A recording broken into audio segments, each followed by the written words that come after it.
I reached the doors and pressed my weight against the right-hand side. It didn't budge at first, but with a grunt of exertion, the heavywood groaned and swung inward, the hinges screaming in protest.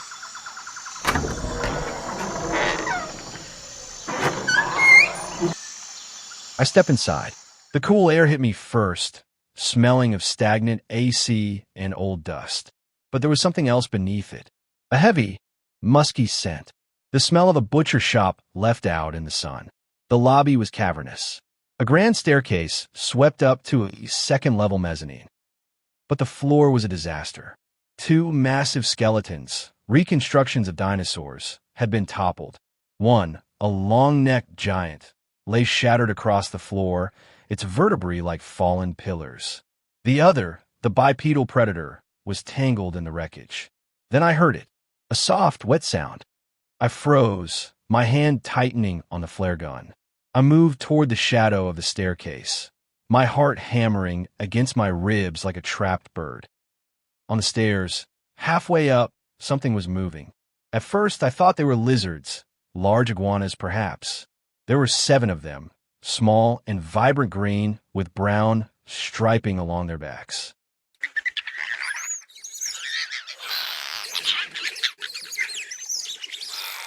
But as I watched, one of them hopped. It didn't move like a reptile.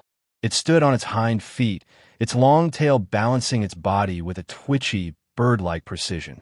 They were small, no bigger than chickens, but they lacked feathers. Their skin was sleek, almost iridescent. They were huddled around something on the stairs, something large and brown. I leaned forward, trying to make sense of the scale. The carcass they were feeding on was man-sized, but the proportions were wrong.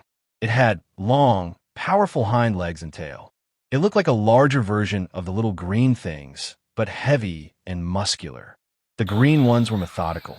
They moved in synchronized bursts, their tiny heads darting down to pull back ribbons of flesh.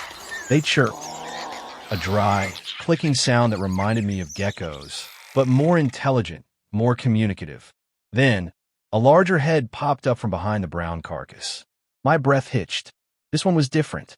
It was smaller than the dead animal, but significantly larger than the green scavengers.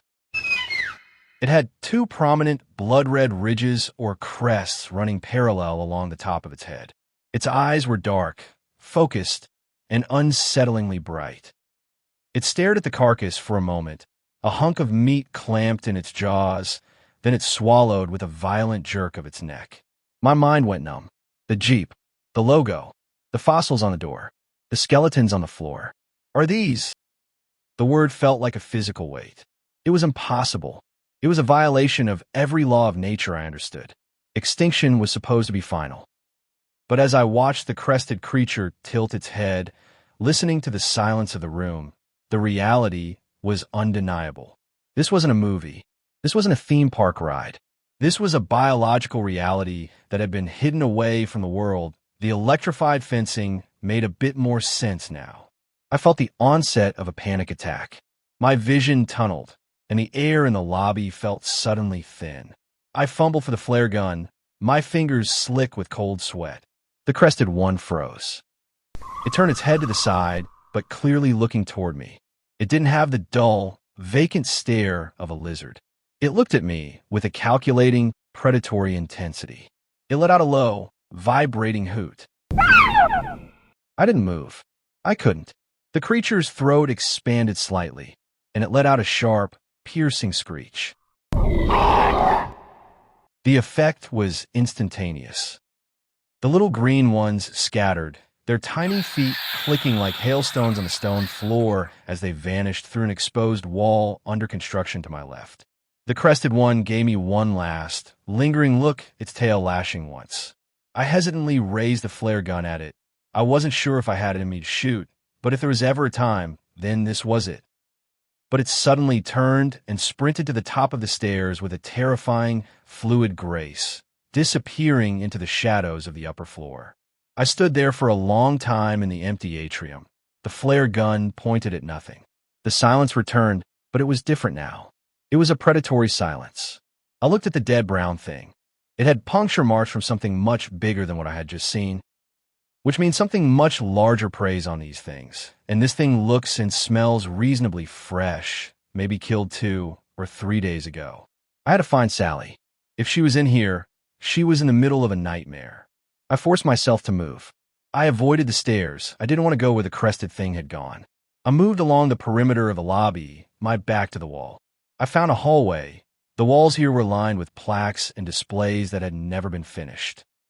I passed multiple hallways and doors and found one labeled Genetics Laboratory. Authorized personnel only. I pushed it open. The room was a graveyard of ambition. Rows of stainless steel counters were covered in high-end lab equipment. Along the far wall were the incubation chambers. They were large, cylindrical glass vats. I walked toward them. Inside one of the intact vats, a pale, unformed shape floated in a yellowish fluid. It looked like a bird embryo, but the proportions were wrong. The tail was too long. The limb buds were ending in distinct clawed digits. I felt a wave of nausea. The sheer arrogance of it. The idea that you could reach back 65 million years and pull something out of the grave just because you had the capital to do so. It was a monument to human ego. I left the lab and continued down the corridor. The layout was confusing, designed to funnel people through experiences that were now just dark, echoing traps. I found myself in a massive industrial kitchen. The walk-in freezers had failed long ago, and the scent of spoiled meat hung in the air like a fog. Stainless steel tables gleamed in the beam of my maglite.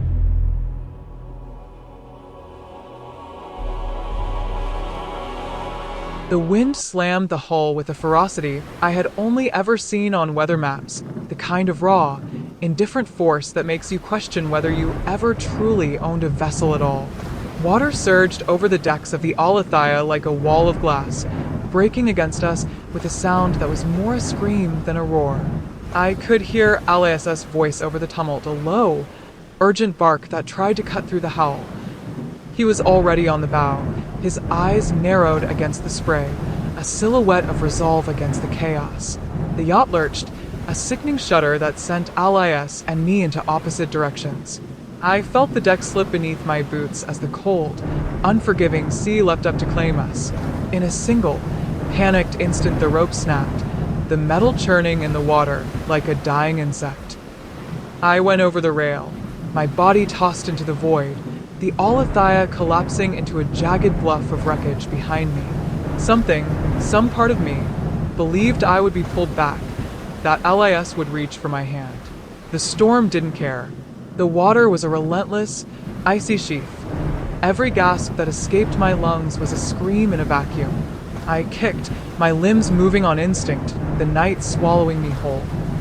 The sky, a bruised violet, was smeared with the phosphorescent glow of distant lightning, each flash illuminating the relentless, churning ocean. My mind, a collage of fear and disbelief, kept looping 3 words. We're going to die.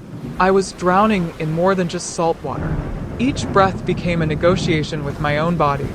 Don't be afraid. Don't be afraid. I tried to focus on the sound of my own heartbeat over the thunder, a thin thrum that reminded me I was still alive.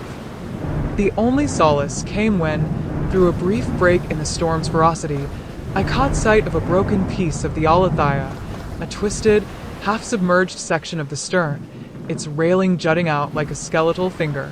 I grabbed it, dragging myself toward its relative safety. My fingers bled, flesh tearing against rusted steel, but the pressure of the metal against my chest slowed the panic enough for me to think. Hours later, if hours can be measured in such a place, my eyes finally uncurled from the darkness. The storm had passed, leaving a thin veil of mist that clung to the sand like a shroud. I lay face down on a beach that stretched in a lazy curve around a towering escarpment. My dress, once a navy blue that LIS had chosen for the weekend, was in tatters, the fabric shredded along my thighs and hips. My bare feet sank into the wet sand, each grain a reminder that I was still, almost impossibly, intact. The Alethea was gone. In its place, an empty, jagged mound of splintered wood and twisted metal jutted from the shoreline, a cruel outline of what had been a promise of freedom. The sea, now a glassy gray, lapped faintly at the shore, as if licking away any evidence of the night's madness. I pushed myself upright, my muscles screaming in protest, the taste of brine and blood intermingling on my tongue. I scanned the horizon, every reflex honed by desperation searching for a sign of LIS. Nothing. No flaring light, no distant shout, no silhouette against the sunrise. My mind defaulted to worst-case scenarios. He could have been swept farther out to sea, caught in some hidden current, or perhaps, no matter how irrational, he could have survived, making his way toward some other beach, some other part of this island. The possibility that he had been swallowed whole by the water kept me from the steady, anesthetic calm that exhaustion tried to impose. The sun rose with a lazy sluggishness, turning the mist into a soft, milky veil. The heat on my skin was stark against the chill that still lingered in my bones. I swallowed a ragged gasp of air, feeling the thin crackle of my own lungs. With nothing else to go on, I turned inland, away from the endless roar of the waves, toward the unknown heart of an island that had not existed on any navigation chart I could recall.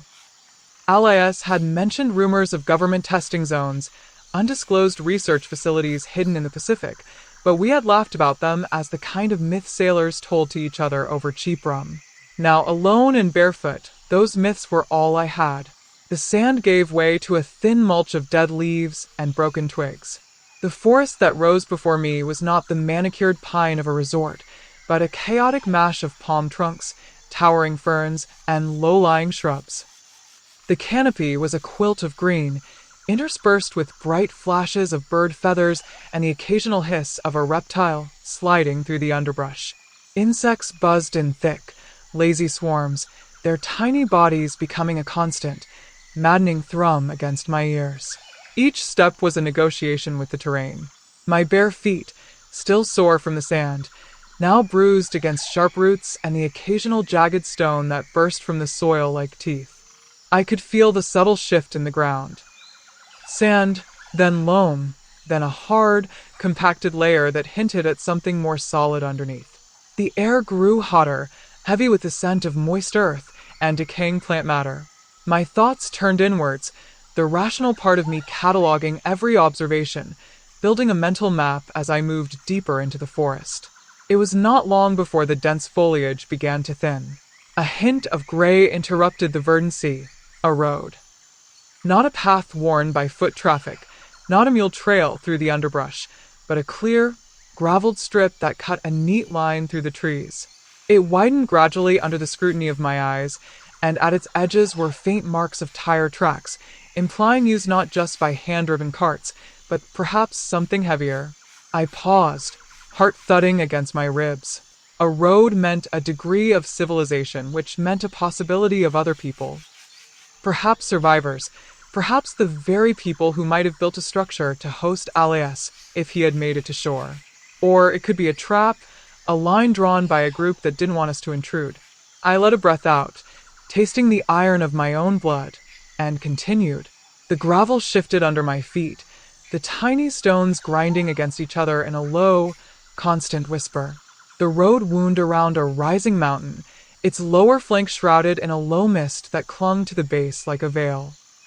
I could hear a small, gurgling sound in the distance, the faint echo of a stream. My mouth was a desert. The dry feel of the air had made my tongue stick to the roof of my mouth. I stopped at the stream that ran parallel to the road and cupped my hands, scooping up the clear water. It was cold but fresh, a blessing that turned my throat from a raw, burning rasp into a place where the words could pass again without stifling pain. I drank until my stomach expanded, a clumsy gesture of human resilience in a world that had turned hostile. The road bounced past a large, ominous structure. A metal gate rose on either side, each about 20 feet high. The fence ran on both sides of the road for what I could see. On one side, it clanged against the mountain's lower slope. On the other, it seemed to dissolve into the jungle, a serpentine line that disappeared amid the trees. Beyond the gate, a low wall of concrete rose, its surface pitted and covered in a patina of salt and moss. My mind cataloged this as a checkpoint, something that controlled access to a restricted area. My breathing slowed as I approached it, counting each step, each crack in the ground. The fence was rusted but still formidable. I rang a cord that hung on a hook near the gate. It swung with a dull clink, echoing on the stone.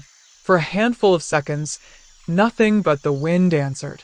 The silence was tender, almost conspiratorial. Then a rustle, metal on metal, followed by a low mechanical whine. The gate's side panels rotated, revealing a narrow passage framed by the towering fence. I slipped through, the gap barely wide enough for my frame. On the other side, the road narrowed further, bending sharply around the mountain's base before disappearing into a thicket of taller, denser trees. The scent of the sea faded, replaced by a more humid breath of the jungle, wet earth, rotting leaves, a mustiness that felt alive. I felt the abrupt shift in the climate as the air grew cooler, the sounds more layered. I continued, my eyes flicking between the gravel and the surrounding foliage. I stepped into a small clearing, where a jeep sat perched in the mud, its paint a sandy reddish hue that had faded under relentless sun and rain. The vehicle bore a logo, a stylized skeleton of a dinosaur, etched onto the door with a name that read Jurassic Park. My brain cataloged the phrase instantly, a cultural artifact stored in the unconscious, but the logo didn't belong to any park I knew, nor did this island feel like a tourist destination. I circled the jeep, feeling the heat of the metal that had been exposed to the sun for too many hours. The presence of the vehicle, seemingly abandoned, its doors ajar, meant someone had been here recently, or at least had used it as a point of reference. The engine track in the mud suggested it had been driven out of the clearing into the road not long ago. I considered turning back, leaving this cleared path, but the lack of any other clear direction made this one a necessary risk. If Alias had survived and drifted to another part of the island, he might have gravitated toward the road, if only because it was a promising route to any shelter that might exist. I needed something to cling to, a theory that his mind, sharp as ever, could have drawn him here. The road opened to a wide pond, still water, the surface a dark glass reflecting the low-hanging clouds that hinted at more rain. Its banks were dotted with dead reeds that swayed lazily in the wind.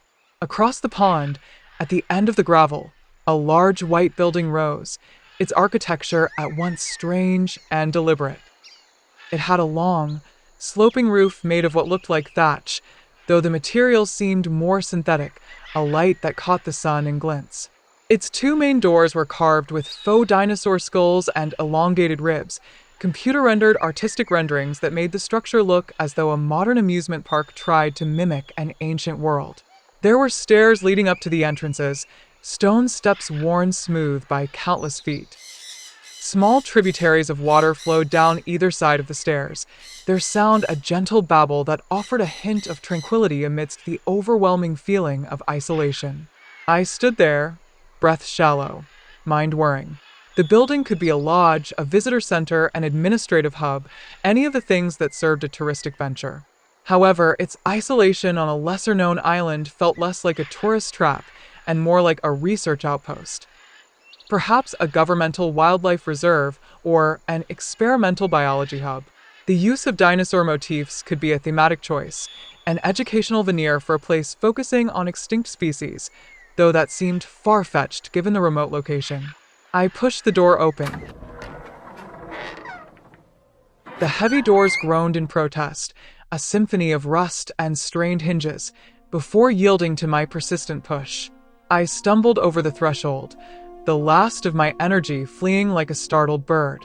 Inside, the air was thick and still, a forgotten breath held for too long, carrying the faint scent of damp earth and something acridly metallic. Dust motes danced in the slivers of dying sunlight that pierced the grimy skylights, illuminating a scene of monumental wreckage. My gaze drifted upwards, and my breath caught what must have once been a soaring, magnificent display of skeletal giants now lay in a catastrophic heap. A colossal ribcage, larger than any I had ever seen, had ruptured from its moorings, scattering bone fragments across the polished tile floor. Another, a predator's menacing skull, lay detached, its hollow eyes staring blankly at nothingness. It looked as if the very roof had given way to their absolute weight.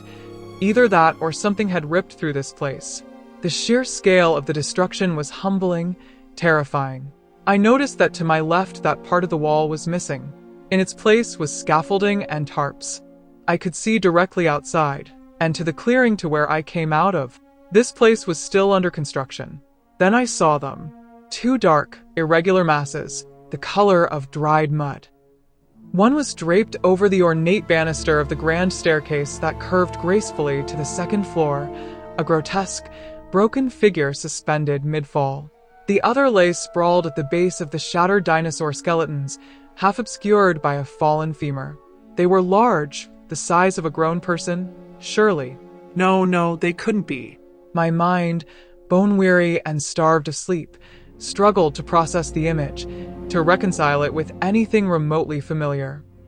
My stomach churned, a cold dread seeping into my already numb limbs. Surely, they're not what I think they are. Not brown, human-sized things in this dead place. All I wanted was to rest, to close my eyes and let the exhaustion finally claim me. And Elias, where was he? The thought of him was a dull ache, a flickering hope in the encroaching gloom. I needed to find him, needed to know he was safe. Pushing past the horrifying tableau, I started walking, each step a testament to sheer will. The silence was absolute, save for the rhythmic scuff of my boots and the frantic thumping of my own heart. I moved deeper into the complex, the setting sun painting the high windows in shades of bruised purple and fiery orange, casting long, distorted shadows that danced with my growing unease. I walked for what felt like an eternity, down cavernous halls that seemed to stretch into infinity, each one a mirror image of desolation. I rounded a corner, my eyes scanning for any sign of life, of shelter, of Elias. That's when I saw it. An archway, partially obscured by an overturned planter, bearing a faded sign, Cretaceous Cafe. I peered inside. Large ceiling fans hung motionless above overturned tables and shattered crockery, their blades thick with dust. Fake tropical plants drooped from hanging baskets, a stark contrast to the vivid murals of primeval forests adorning the walls. This wasn't just a building, it was a destination. Further along, another sign, etched in elegant script, VIP dining room. The doors were ajar, revealing an equally deserted space. The air of exclusivity still lingered, ghostly and ironic. This place, I realized with a sudden jolt, wasn't just a science facility. It was an ambitious tourist trap. My legs finally gave out near a brightly painted archway that, despite the chaos, still proudly proclaimed, Gallimaima Gift Shop. The irony was not lost. Inside, displays were toppled, merchandise scattered, dusty stuffed creatures staring blankly from forgotten shelves. I spotted a door marked storeroom, and with a final burst of adrenaline, pushed it open. It was dark and cramped, crammed with boxes of what I presumed were souvenirs. But it was also enclosed, offering a sliver of perceived safety. I squeezed between tall stacks of cardboard, kicking away a fallen box with a picture of a smiling cartoon dinosaur. The last rays of sunlight were fading fast, painting the tiny, high window in the storeroom a deep, impenetrable violet. I curled into a tight ball amidst the dusty boxes, tucking my head into my knees. The exhaustion finally, mercifully, began to pull me under, Elias's name a silent prayer on my lips as the darkness claimed me.